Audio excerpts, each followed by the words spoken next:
С вами я не буду говорить, как меня зовут, потому что должны уже знать, спустя столько лет общения через голубые экраны на канале Navi CSGO.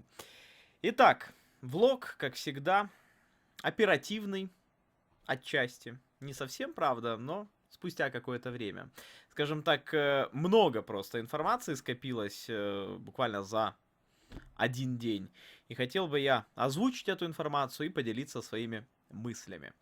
Дело в том, что, во-первых, начнем, наверное, с самых таких простеньких. Организация Аркада, СНГшная организация, отказалась от своей команды.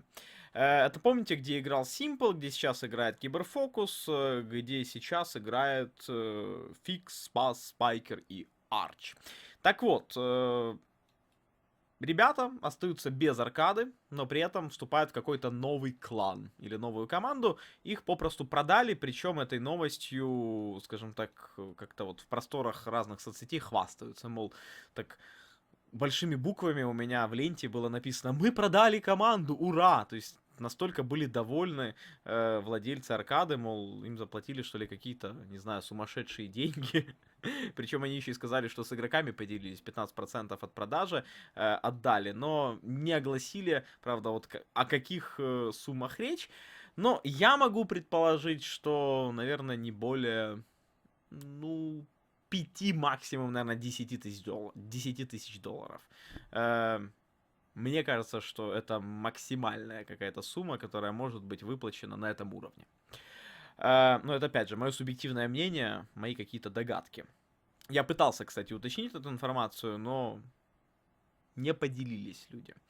Итак, Фнатики подписывают, дорогие зрители, внимание, Денниса и выгоняют Пронакса. Вообще написано, что Пронакс сам ушел, и Джеви, мол, со слезами на глазах с ним прощался. Так и написано, кстати. Джеви так и пишет прямым текстом, по-английски, правда. Я, кстати, могу вам сейчас продемонстрировать быренько. Хотя нет, могу, кстати. Могу продемонстрировать. Вот он. Оп. Рабочий стол.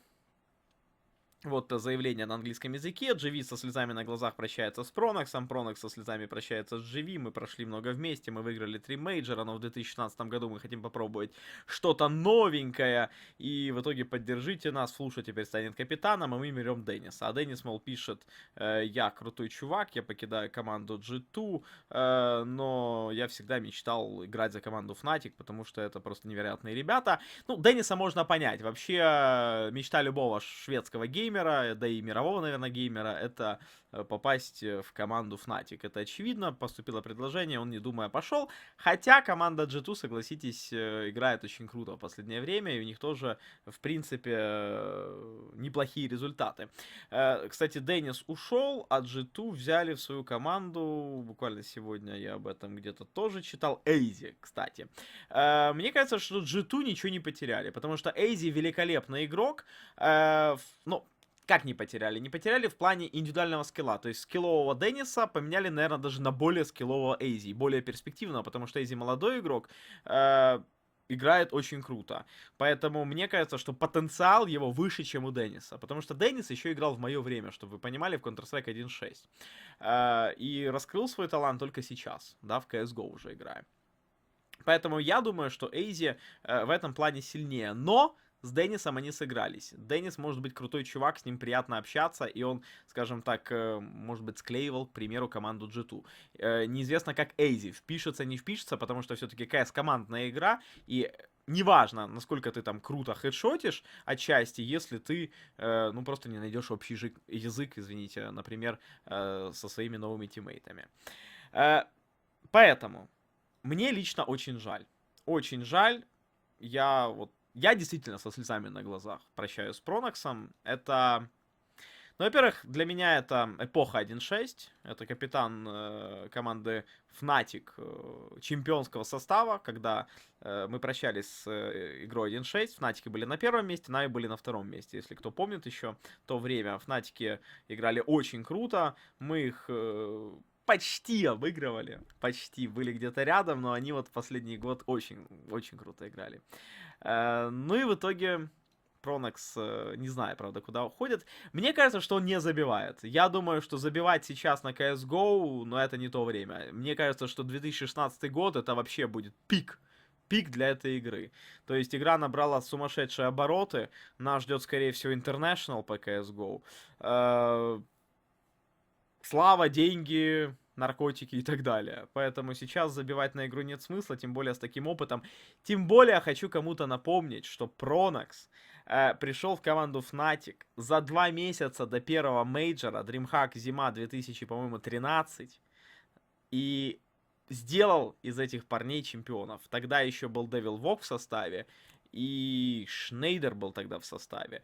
В общем, то есть это тот парень, который, возможно, стреляет не так хорошо, как GV, Олаф и так далее, но это очень мозговитый парень.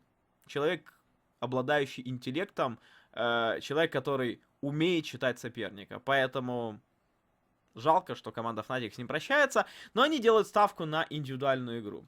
Они пытаются... О, я завис.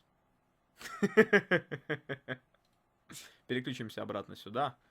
Все повисло, все пропало. Не, вроде как все хорошо. Попытаюсь еще раз переключиться на камеру. О! Хорошо. Итак, друзья, подводим итоги.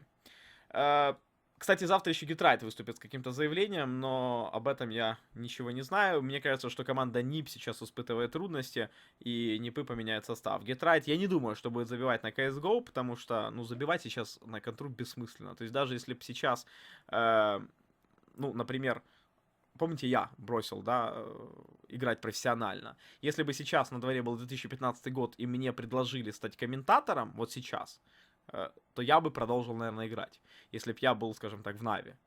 Потому что, ну, КС сейчас в топе. Сейчас нет смысла бросать.